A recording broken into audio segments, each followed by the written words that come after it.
What is up, you guys? It is D-Man HD, and I am back, and we are with Vince. But because the Buffalo Bills are on a bye week this week, we are not doing a Bills game preview, and maybe for the best after what happened on Sunday. It will not be spoken of, but we all know what happened. I had to take 13 drinks on Thursday Night Football every time that shot now be mentioned was mentioned. But we both big WWE fans. I actually got a Money in the Bank briefcase. Little handy dandy Money in the Bank briefcase. I've been to a lot of wrestling shows. Vince is a big fan as well. And we're going to be doing this for every pay-per-view from now on. We're going to be going through the match card, going through predictions, anything that we think could happen, like, big returns, title changes, or whatever. But as you guys can see, the big pay-per-view that we're doing this week is the one on Sunday, which is Survivor Series. Say what up, Vince. Let's go with the main. So, it is the farewell to The Undertaker, 30 years of The Undertaker being in the WWE. His final match was at WrestleMania against AJ Styles in the, the graveyard match? Boneyard? It was the Boneyard match. Boneyard match. And yeah, so most likely he'll either end the show or kick off the show with his, true farewell. I'm assuming, it's gonna be like an out of character kind of thing. It's gonna be like a celebration of his career, where we probably have Shawn Michaels, we probably have Kane. I wish we could have Paul Bearer, but sadly he passed away years ago. Probably Edge. I'm trying to think of other people who's been in big matches of his career. Maybe Brock Lesnar as well, getting a celebration of his career. Or they could just do, a montage. I don't know if they're going to go truly out of character for The Undertaker, because it's their most prolific, character in WWE history. The fact that no matter what, he really never changed his character. He had the American Badass. He had, the Dead Man, but he was always The Undertaker. It was never, he had to really change a gimmick all that much. He was one character that stayed in a relative area for most parts, and when he did have to change, he changed it and fit perfectly. He is probably one of the greatest wrestlers of all time, and I would say, if you had to say where he ranks, he would have to be at least top 5, maybe top 3 wrestlers of all time in WWE history. What do you think about that, Vince? Most definitely. He was a very pivotal figure in WWE. It still amazes me how much he's given to this company. And I guess it's a good thing to see him go out on his own terms. Although I would have thought he would have retired a long time ago, to be honest. But it's a good thing that they are celebrating him, especially at a pay-per-view that he had probably made very famous. I believe he debuted at Survivor Series, and that's why they're doing it. Yeah. But going back to he should have retired a long time ago. And the reason why is a lot of times, you see a superstar stay in the business too long, or you see a superstar in any sporting industry, and if you don't think wrestling is a sport, look up the definition of a sport. It's the physical, I'm blanking on it, but it's basically saying any use of energy in a competitive manner is a sport. And wrestling is a competitive manner. You have a winner, you have a loser. There are injuries. It's a sport. You look at Brett Favre. He stayed in the NFL too long. You got baseball players, football players, basketball players. And you saw it with The Undertaker a little bit, and it's sad to say, some of his matches of recent history were not the best matches. I mean, you had the match in Saudi Arabia with him and Kane against DX, where that was just a slop fest of, let's be honest, a very bad match and a blemish on his career. Small one, but still a blemish. In fact, it actually brought Shawn Michaels out of retirement. What were you saying, Vince? I don't even remember that one. Yeah, that one. Look, I think it was at a Crown Jewel event. or yeah, I think it was Crown Jewel. They did a DX versus Brothers of Destruction match, and that match was just full of botches. I think Triple H, I think he had a major injury in that match. It was just it was a very sloppy match, and if you watch the Oh, you know what? Yeah, no, don't think yeah, if you watch the Undertaker documentary, The Last Ride, which was amazing, I have to add. He even said he was like disgusted with that match, and he was not ending it on that note. Because when you look at it, Undertaker probably had some of the greatest matches of all time at WrestleMania alone when he feuded with Triple H and he feuded with Shawn Michaels. Those WrestleMania matches were probably top 5 alone. Those were amazing matches. I remember the Hell in the Cell match with Undertaker and Triple H, where Shawn Michaels hits a super kick, or the Sweet Chin Music as you want to call it, and then into a pedigree, 1, 2, Undertaker kicks out, and Shawn Michaels is like back crawling into the corner, and he's basically like crying that he couldn't end the Undertaker. I remember when I went to WrestleMania 29 because it was in New York City or New Jersey, and I was at the Undertaker versus CM Punk match, and it was an amazing match, and that was the last match of his legendary streak. I got to see him last year at Extreme Rules with teaming up with Roman Reigns against Shane McMahon and Drew McIntyre. I've seen him live a few times. Have you ever been able to see The Undertaker live and perform, or was that one of the superstars that has eluded you? Live? No, I don't. No, because I've only been to one WWE event in my illustrious life. That was back in 2009.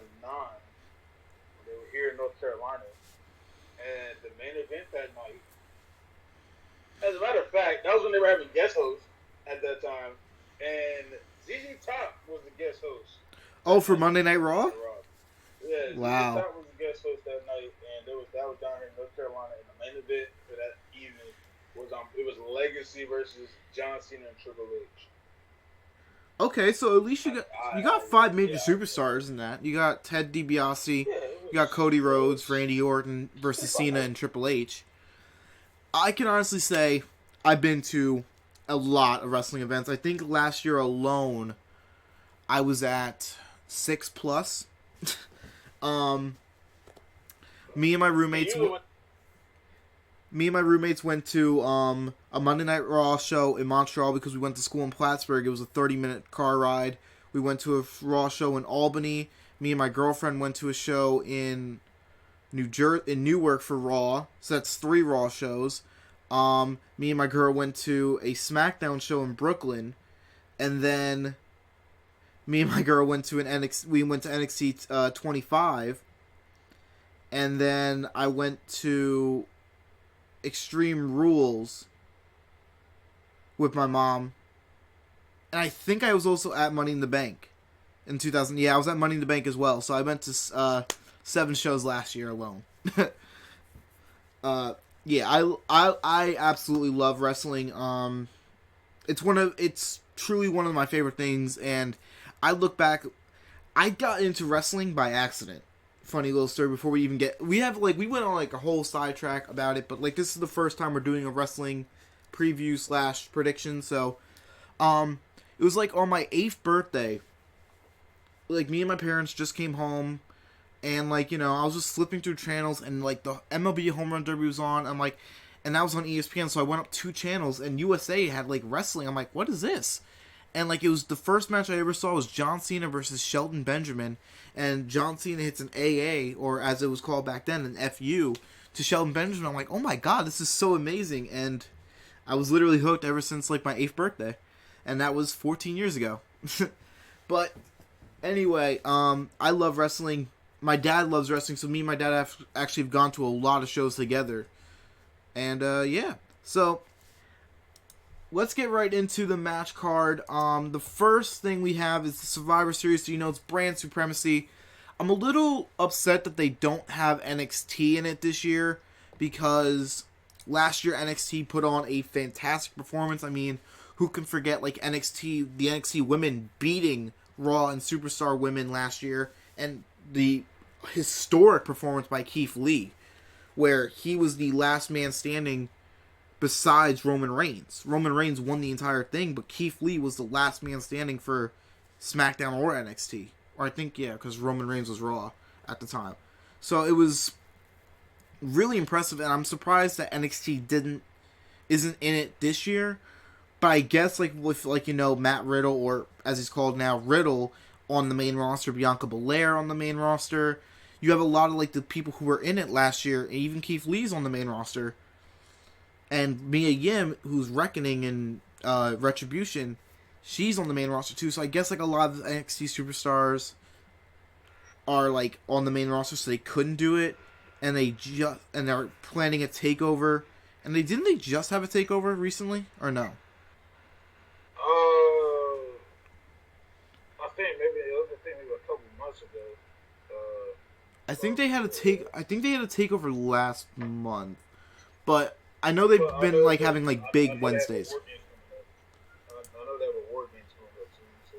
I know they have War Games coming up in December. So, all right, so let's get right into the match card. The first match we're gonna go through is probably the biggest match of the night.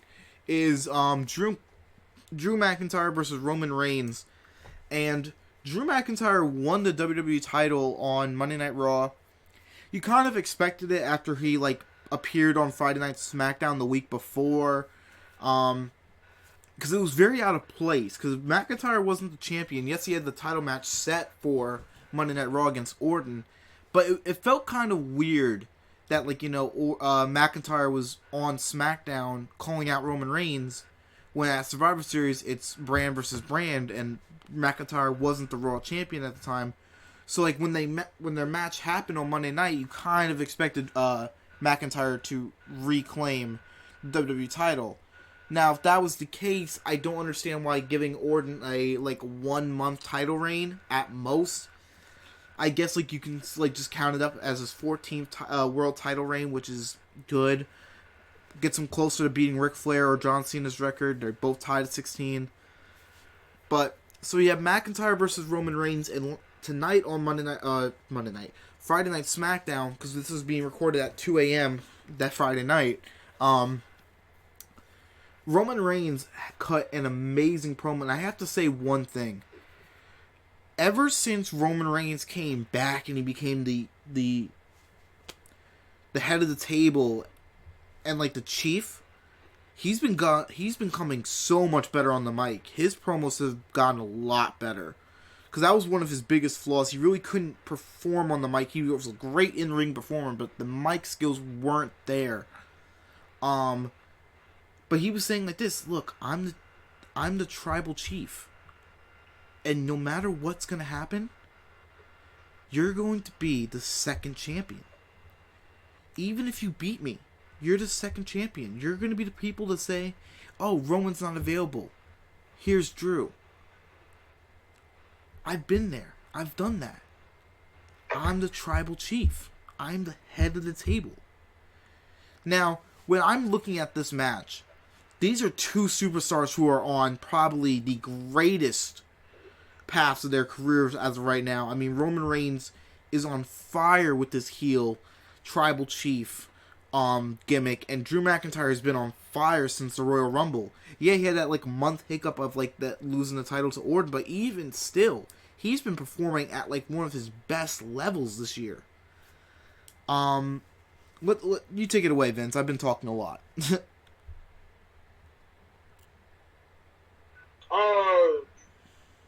What match you on with? We're on McIntyre and Reigns. What do you think is going to happen? Like I said, I heard what you were saying about him appearing on SmackDown the week before, and then of course Monday Night Raw, he had this title rematch set up. So once I recognized that, I kind of figured in the back of my mind, I never really said it, but I knew that just the way it was being set up, that with Survivor Series coming up, and the fact that Roman was champion when he lost at Hell in a Cell, I was like, okay,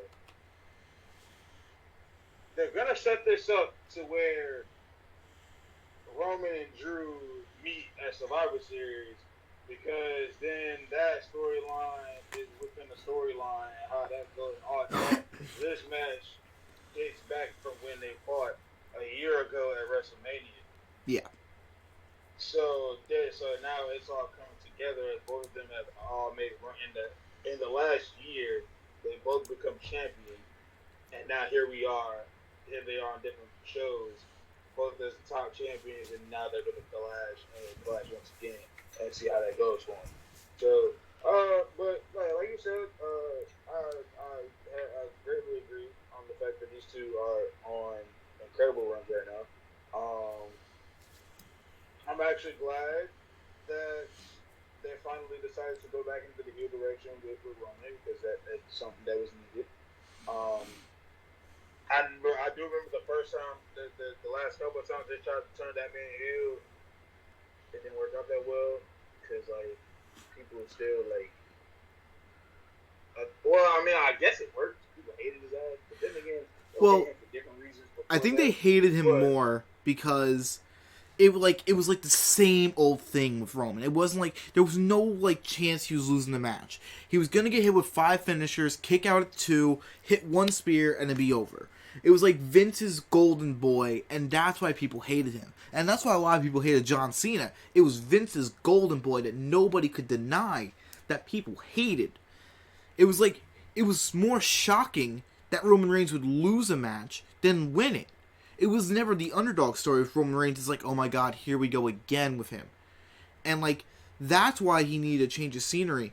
And I'm surprised that it took this short of time of him coming back to be a heel, because Well, I think at the time it's because at the time that you would think you wanted him to be a heel, it wouldn't have worked out, because he probably felt like, really to be honest, Roman wasn't ready back then to be a heel. So the fact that he was forcing Roman to be a face down his throat, and then once he had to step away for a while, because he had to, because before he stepped away, he was a face. Yes. He was a face. He was gonna fight Goldberg at WrestleMania, and that got cut. And then they threw Braun in there, and then he became Universal Champion. So once he came back, it's like, okay, well, what are you gonna do with him to come back when he comes back? And of course, when he showed back up at SummerSlam, he had what a lot of people kind of figured it was gonna happen at some point. But I think that was a perfect time for them to try to go with it. And as you can see, it's working out very well for him. As far as Drew goes, Drew has worked perfectly as a face. He's done a very good job.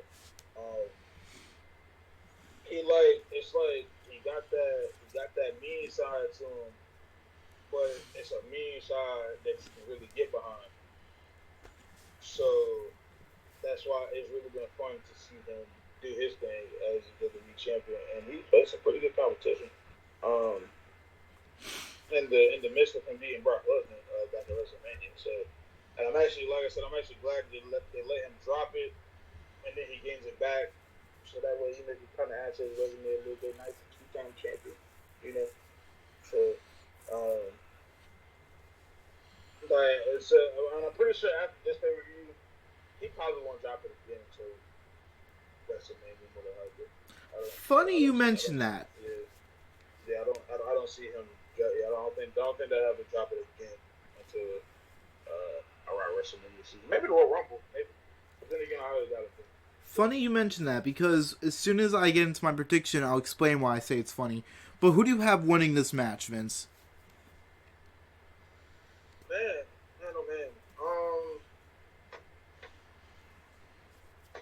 It's tough. I'm probably gonna go Roman, just because of the fact that they have to continuously keep building him into the person that he's in. So they still have to continue to build his character. Personally, I don't think Drew losing this match really doesn't hurt him at all. Because I wouldn't say it hurts Drew's character. This is really somebody. This is more of a match that you would think Roman would win because of how his character needs to be built. So it needs to be built. So I'm gonna go Roman just because I'm looking for that reason. I'm gonna agree. I think Roman, he needs the win. It's gonna be like, it's not gonna be like, a squashy match either way. Both men are gonna come out looking strong. Very good match. Very good. This is gonna be a great match. I'm gonna say like a match of the year candidate because of the storytelling on both superstars' parts. But what I'm gonna say is Roman might have Jay come out and help win the match. And I would not be surprised if The Miz tried to cash in the Money in the Bank. If he tried to cash this in right after the match. This happens at every pay-per-view. With these type of matches, there's going to be some weird ass finish. Okay. So, like I said, what you just said, that wouldn't surprise me at all. It's gonna be a weird finish. It's not gonna be no clean finish. It's gonna be a weird ass finish. Maybe, like you said, maybe with Jay helping in somewhere. Maybe the Miz and Morrison come out to fuck with. Maybe Orton comes out too. Some shit like that. Who knows? But yeah, it's gonna be a weird ass finish. I want to make the bold prediction that the Miz cashed in the Money in the Bank briefcase because I think there's just so many factors. You have Miz and Morrison, you have Jey Uso, you have Randy Orton that could all interfere and they could all screw over Drew McIntyre. I think the Miz is going to cash in the Money in the Bank briefcase. I cannot say if he's going to win it or not, but I do think he's going to cash in the Money in the Bank briefcase this Sunday after the match. So he'll attempt, and the match never gets started, like the normally do. Okay. He'll attempt, and it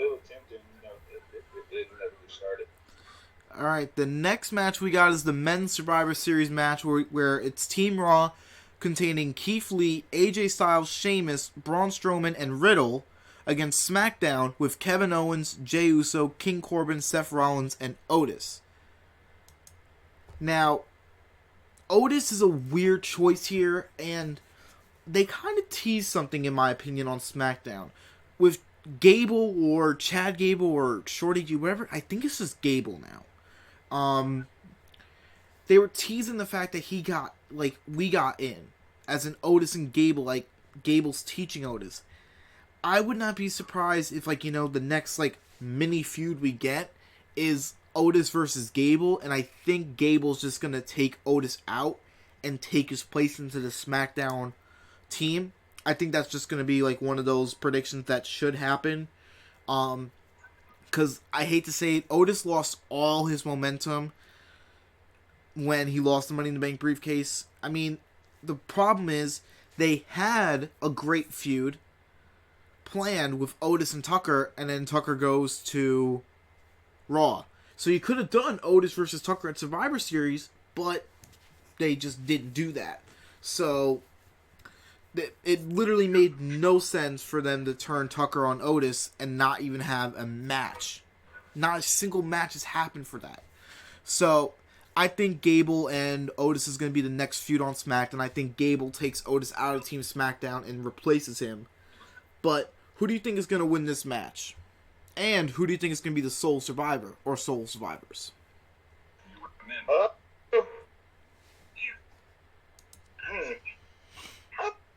Both of those matches. I mean, it's a real tricky thing because I think what you're starting to see now is WWE is they're really trying to build SmackDown as a top show, especially with them having this deal on Fox. But I'm gonna say Raw will probably win the men's side. But on the, I'll say that when we get to that one. But for that match, I'm probably gonna go Team Raw because of course you got AJ Styles doing this little thing where he thinks he's the team captain and stuff like that. So Raw will win, and I'm going to say Keith Lee will be the source of that. I'm going to agree with you on basically everything. I think Team Raw's going to win this match. But I think Team SmackDown is going to get 2 quick eliminations because Sheamus and Braun Strowman are just going at each other. I think they're going to take each other both out of the match. Like, Sheamus is going to bro kick Braun Strowman. He's going to get pinned, and then Strowman's going to, like, pull Sheamus out and get him counted out. But I think it's going to be Keith Lee and AJ Styles as the sole survivors for Team Raw. Quick question, do you have Family Guy on the background? Yes, I do. My fault. Nah, because I can hear it. I was like, why do I hear Family Guy? I was like, why do I hear Family Guy? The next match we have is the Women's Survivor Series team, Nia Jax, Shayna Baszler, Lacey Evans, Peyton Royce, and Lana. And Lacey Evans and Peyton Royce had to be put in because Dana Brooke and Mandy Rose got hurt during a match on Raw. So Team Raw had to have 2 new people in versus Bianca Belair, Ruby Riott, Liv Morgan, Bayley, and Natalya for SmackDown. Now, I'm just going to go with my prediction first. I think Team SmackDown wins this one. They have, like, if you look from top to bottom, this is a much better team. You have the former longest reigning SmackDown Women's Champion in Bayley. You have the quote-unquote boat in Natalya. You have Liv Morgan and Ruby Riott, who are a great tag team. And then you have Bianca Belair, who might be the most talented woman on that roster, maybe besides Sasha Banks. Maybe Sasha Banks is like the most talented and Bianca Belair is the second. Either way, I think Team SmackDown wins, and I think like the sole survivors are going to be, I'm going to say the sole survivors are going to be Liv Morgan and Bianca Belair. But the final person eliminated on Team Raw is going to be Lana. Because they keep building up this weird storyline. Now, legitimately, before like I saw Team SmackDown, I had like Team Raw winning this. And I was going to have Lana as the sole survivor. But the fact that they have Bianca Belair and Bayley and Natalya and the Riot Squad, I kind of like that a little bit more. But I think Lana's going to be the last one eliminated. And she's going to like show her true heart and passion. And then she's going to get put through another table on Monday Night Raw but from Nia Jax. And that'll be like the 10th straight week she's done that. Who you got winning this match, Vince? And who's your sole survivors? Like I said, I'm going to get to that while I was talking about the men's match. But like I said, agreed on the fact that, yeah, SmackDown, the SmackDown one will take that one. As far as sole survivors go,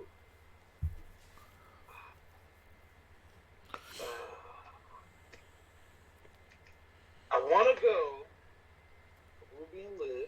That's what I want to go.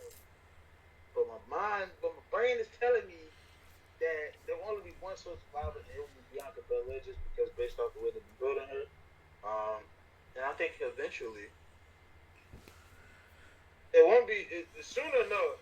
She will eventually get her shot at the SmackDown Women's title. Now, obviously, right now, it will not be at this moment in time because right now the first person in line is Carmella because you see as the way they're building that. With her coming back into the fold, they putting her right back into the title picture. So we'll see how that goes. Side note, when that match eventually does happen, Carmella will lose. Yeah. I hate to say that. We can talk about that later when we get to the Sasha Banks match. Yeah. So, but yeah, SmackDown takes it. So it'll be Bianca Belair. And I think, you know, I'm probably going to agree with you on the fact that Team Raw, last person will probably be Lana. I was going to lie. I just have like that. It'll either be Lana or it'll be one of them, or it'll be either Shayna or Nia. One of them two. But then again, yeah, you know what? It might probably be Shayna and Nia because they'll probably find a way to get Lana eliminated somehow, and then it'll be one of them two left. So. Yeah, I could see that happening too, where they just screw over Lana. I could see Nia being the first one out in the match, in all general. Yeah. I could see Nia being... Although, I will say, if Bianca Belair is the only sole survivor for Team SmackDown, you would have to think, no matter what, after the Carmella and Sasha Banks feud, that she is the bona fide number one contender for the SmackDown Women's Championship because she was the sole survivor. That usually is an indicator for a title picture. When you're the sole survivor, you usually are that number one contender after this current feud ends. Speaking of that women's match, we have Asuka, who's the Raw Women's Champion, and versus Sasha Banks, who's the SmackDown Women's Champion. And as Vince was mentioning earlier, Carmella is not, or Asuka is not the only person Sasha Banks has to worry about on Sunday. Carmella attacked her earlier tonight on Friday Night SmackDown again. It was a weird thing because, and I don't know if WWE did this on purpose, and I want to say they did, because Carmella's current thing is she's untouchable, right?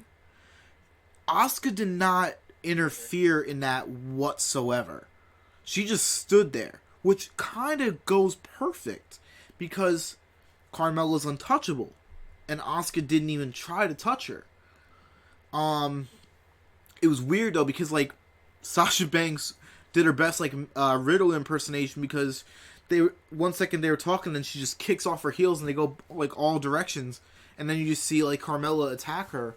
I found that like interesting, that like, you know, that was probably the quickest I've ever seen someone take their heels off, and it was like identical to how Riddle takes off his sandals. So like just kicked them off. But it was like, I like the detail that Carmella was not touched by Asuka. Now, what I was intrigued by was Asuka didn't even do anything. She just stood there. So I don't know if she was just standing there because she wanted to like have her opponent weakened, or it wasn't a heel turn in any sense. But I don't like. I want to just go with the detail that she just didn't go, like save Sasha, because Carmella is untouchable, and they wanted to keep her untouchable because as she has come back, she has yet to be touched. She's attacked Sasha Banks 3 times and has not been touched once. So I kind of like that little detail, and I want to say that they're keeping that alive, and that's why Asuka did not interfere. Who you got winning this match? I will say this. This is another bold prediction. SmackDown will win Survivor Series. Okay. Because of the fact that WWE has to keep building SmackDown, because as you can see, they're building SmackDown as their top show. The SmackDown is the top show now, especially with the fact that they have this Fox deal, and they're working their best to. They're doing their best job to make sure that people tune into SmackDown every week.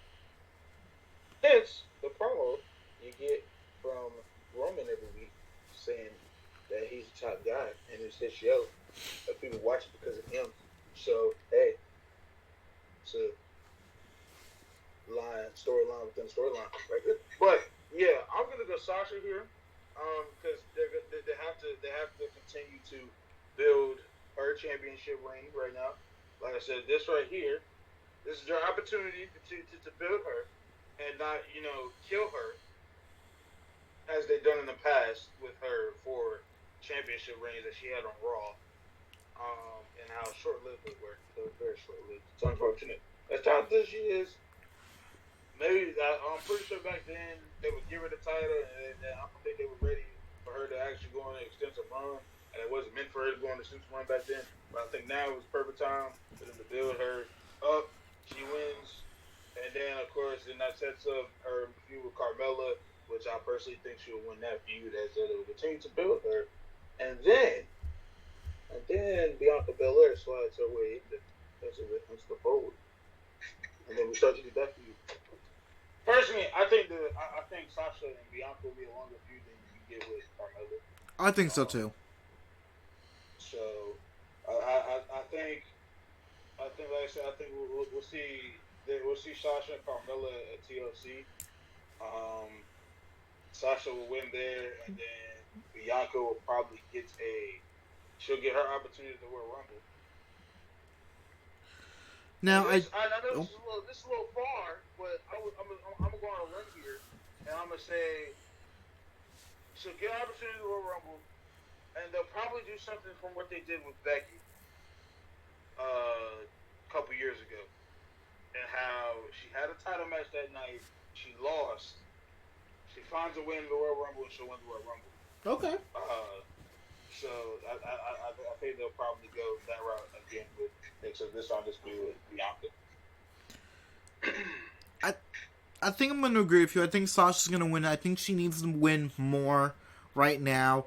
I mean, you look at Asuka, there's no real title contenders on Raw. Like, there's no one really fighting for that title on Raw. You can say Shayna Baszler, you could say Nia Jax, but they're in the tag team. And that's one of my biggest pet peeves right now with WWE. You have, like, and they've done it a lot since TLC last year, where one title or two titles do not get defended because the current champion is fighting for another title, such as, like, Becky Lynch and Charlotte Flair fought for the tag team titles last year, and the Raw Women's title was not defended, or the tag titles won't get defended, and the Raw Women's title won't get defended, and it's like, a title should always be defended at a pay-per-view, and that's what I've always believed. So when a pay-per-view is not being held with a title match because that current champion is fighting for another title, I don't like that. So that's why I'm hoping Shayna Baszler and Nia Jax stay out of the Raw title picture. I want to say Sasha Banks needs to win a little bit more. She just got attacked again by Carmella. She won the title from Bayley in a great match. Match of the year candidate. Oh, absolutely. Right Absolutely. And look, and I'm gonna say this. Hell in a Cell. I think throughout this year with the whole COVID thing, and the fact that they have had no fans, but recently they had the virtual fans, I would probably say Hell in a Cell is probably one of the most put together pay-per-views that they've had all year. Yeah. I guess I can say the exception of WrestleMania, but that was a two-parter, and the way they set it up, I guess those were good. But I would probably say, yeah, Hell in a Cell was probably the most put together pay-per-view where I could sit there and I could sit there and watch it, and actually rank these matches and the way they placed them, and I can literally say that there was really no bad match. Like the way that the matches were going, they weren't bad. The only dud on the Hell in a Cell pay-per-view was the Miz match. That was just, I really thought it was a place, so they just put that there, and of course Miz was able to win that. But other than that, every other match on that card was great. It was. Yeah, I agree. It was probably the pay-per-view of the COVID era. Because I don't want to say it was the pay-per-view of the year necessarily, but it was definitely the pay-per-view of the COVID year. But we both have Sasha Banks winning the match. Asuka does not really need a win. She's had the title since SummerSlam. Sasha Banks just got the title. She needs a little bit more of a push right now. So Sasha Banks needs to win this match. Personally, I think Asuka, another side note, I think Asuka is going to hold that title until Becky is ready to come back. Well, Becky and Seth just posted their paternity pictures, like the pregnancy pictures, and I don't know if Becky's coming back as soon as people expected. A lot of people were rumoring she's coming back at the Rumble. That's just not happening. No, I don't. I will say this though. I don't know why people. I will say this though. Two people I want everyone to keep their eye on. You're going to hear this first from me. Two names to hear and listen to and watch out for on Monday Night Raw: Charlotte Flair and Ronda Rousey. Ronda Rousey's still under contract with WWE, and Charlotte Flair is been drafted to Raw, but she's recovering from another cosmetic surgery, I believe. I forget what it was, but I don't know. Charlotte Flair is coming back, and it's Charlotte Flair. Bitch. My bad. I'm sorry. What'd you say? Nothing. Don't mind me. I was just go ahead. Bro. No, I want to hear what you said. I didn't hear what you said. It was a joke in my head. That was good in my head. Just keep on going. All right. So Charlotte Flair and Ronda Rousey are two names to watch for Asuka in the future. Right around the Royal Rumble. It's 2 months. Just saying. She's having the time of her life right now. Let me look at her life, man. Who? Charlotte's having the time of her life right now. Oh, you definitely bet she is. With her little courtship with Andrade. Yeah. Oh yeah. All right, so let's get into the next match. We have the New Day versus the Street Profits. Match of the night, right here. Really? What? No. It's not like far fetched, but like because these are two of the best tag teams. It's a top 2 match. Besides, it'll be the best match, not featuring the top champion. Yeah. Okay. I can agree with that statement because I was gonna say I think Drew and Roman's gonna be the match of the night, but this is definitely gonna be the second best match of the night, and this is probably gonna be the one that starts the show off. If I'm being honest, this probably starts the show.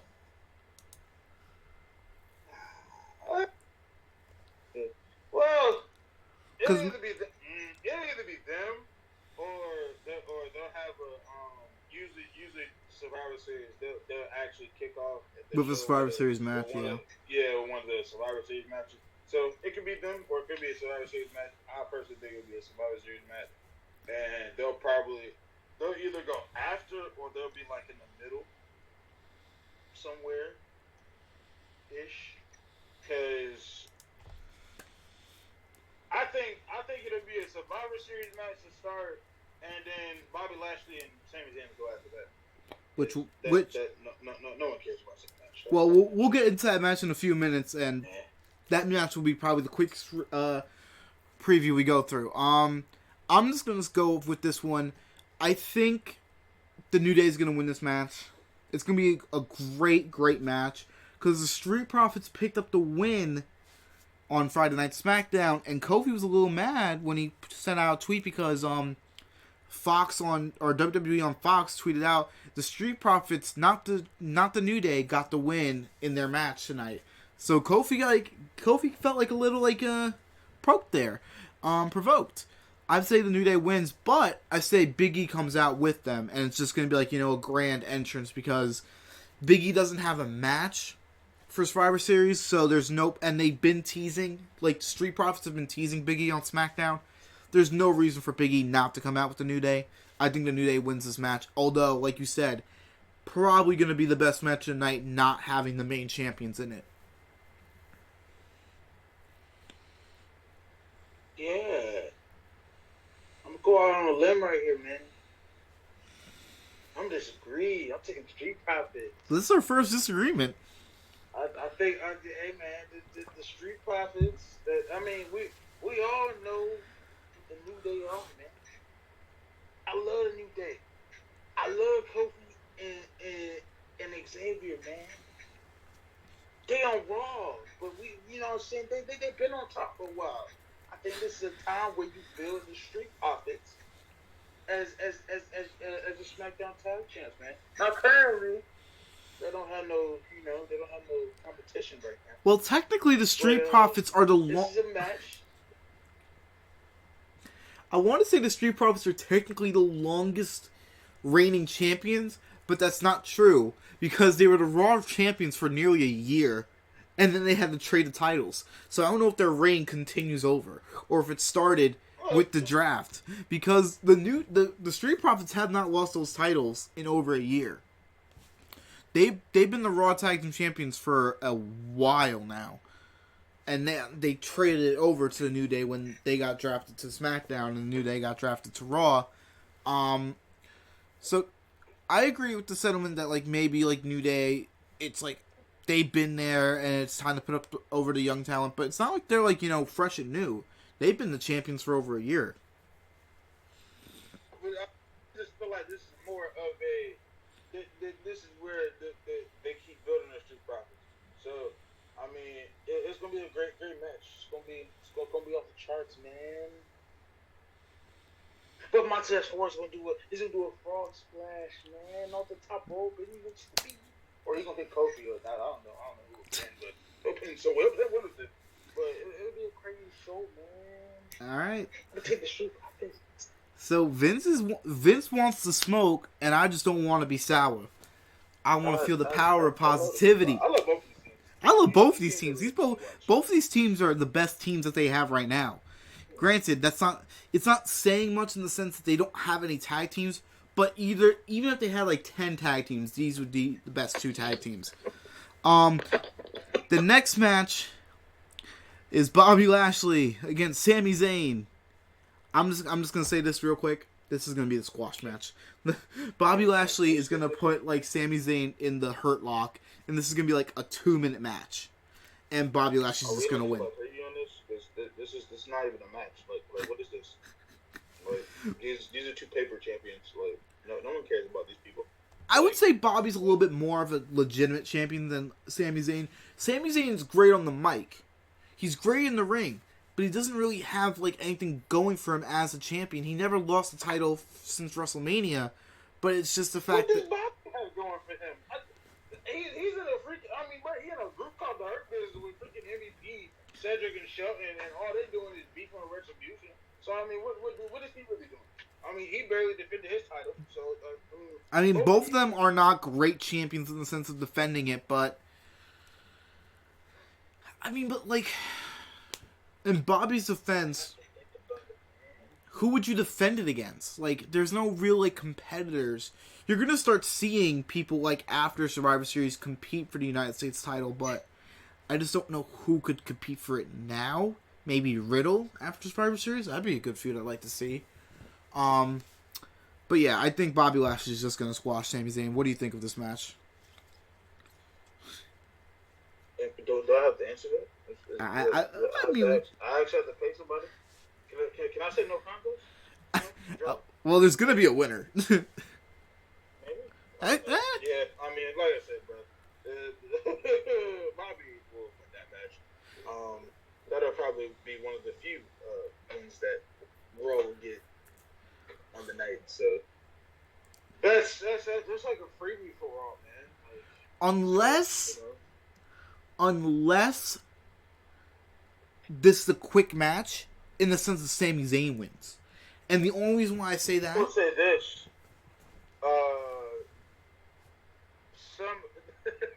It's funny. Bobby will probably win. He'll win, but he'll get attacked by Retribution after the match. See, I was about to say something. I was about to say the only way I can see Sami Zayn winning this match is if Retribution comes out and distracts Bobby Lashley at the beginning of the match, and Sami Zayn hits a haluva kick, and Sami Zayn wins it. I can see it happening like that too. But I don't think it's going to where Sami Zayn wins. I just think Bobby Lashley destroys him, and Retribution attacks afterwards. But I think if they want to have Sami Zayn win and continue the feud for some goddamn reason of the Retribution versus the Hurt Business, I could see Sami Zayn winning within 5 seconds because Retribution distracts Bobby and he gets hit with a haluva kick. Don't be surprised if that happens. And then the final, well, we had the Undertaker final farewell, which we mentioned, and apparently they also mentioned, and it was announced on the 20th, that there will be a dual brand battle royale on the kickoff show. Participants have been announced, but it will include members of both Raw and Smackdown. I'm assuming it means, no members. Yeah, no participants have been announced. Yeah, I have no idea who's going to win this. I'm going to assume SmackDown will win it, but I don't know who on SmackDown, because they want to get SmackDown to win, and they're going to count that as a win on the Survivor Series card. I don't even know who's on the SmackDown roster. I guess, I have, just another thing, I have SmackDown winning 4-2, and you have a tie over there, I'm pretty sure. Well, right now I have the SmackDown winning the Battle Royale, so that's a win. So SmackDown wins 4-3. I don't think that counts. I don't think anything on that count? That doesn't count? I mean, ask the people in Survivor Series last year. There were a couple kickoff matches that didn't count. True. Freaking, so I guess they tie. Towards the night. So I mean, yeah, you have a draw with that. That's just all right. Because you took. I took the New Day. Survivor Series match. Yeah, you took New Day, the men's team, and Bobby. So yeah, there you go. That's 3.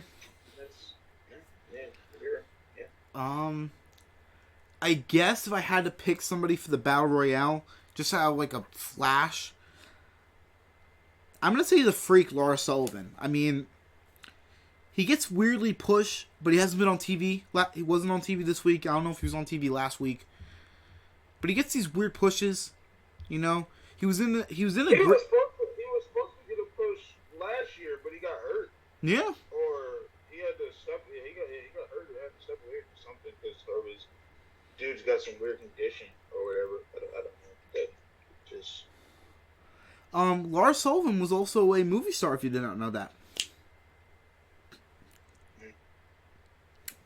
I joke.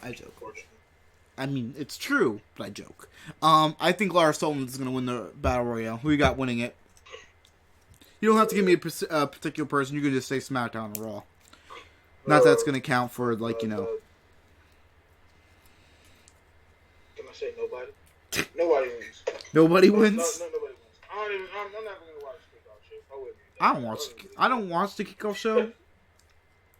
But I will say this, guys. I will be live on Twitch, twitch.tv/dman_HD, and I will be live streaming during Survivor Series, and I will be watching the matches and talking it with you guys.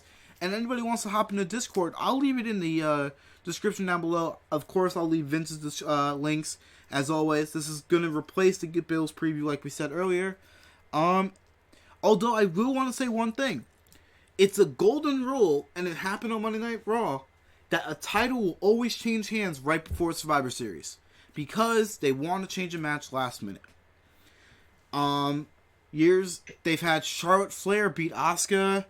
They've had Intercontinental titles. They've had United States titles. I think this is the first time in a while that the major title, like a Universal or WWE Championship, has changed hands before Survivor Series. No, it changed a couple years ago. With who? When AJ was the title holder and they gave it to Daniel Bryan. Oh, that's right. That's right. It was literally, I forgot about that. It was the SmackDown right before Survivor Series, and then Daniel Bryan faced Brock Lesnar. That was when Daniel Bryan officially had turned heel, and then that's when he went on his little heel run. And then it turned into the Kofi Mania thing. So there you go. Yeah. I still remember my greatest comment about that. I was talking with my roommates because Daniel Bryan had the hemp belt. I said Kevin Owens should fight Daniel Bryan and then make the bacon belt. Because Daniel Bryan was all vegan, he was 100% recyclable. I said Kevin Owens should just say fuck it and make a bacon belt. But that's going to be the end of this video, guys. I'm D-Man HD, here with my man Vince. I'll be live on Sunday going through the pay-per-view. Hope to see you guys there. And we're out. Hey, if you want... Peace.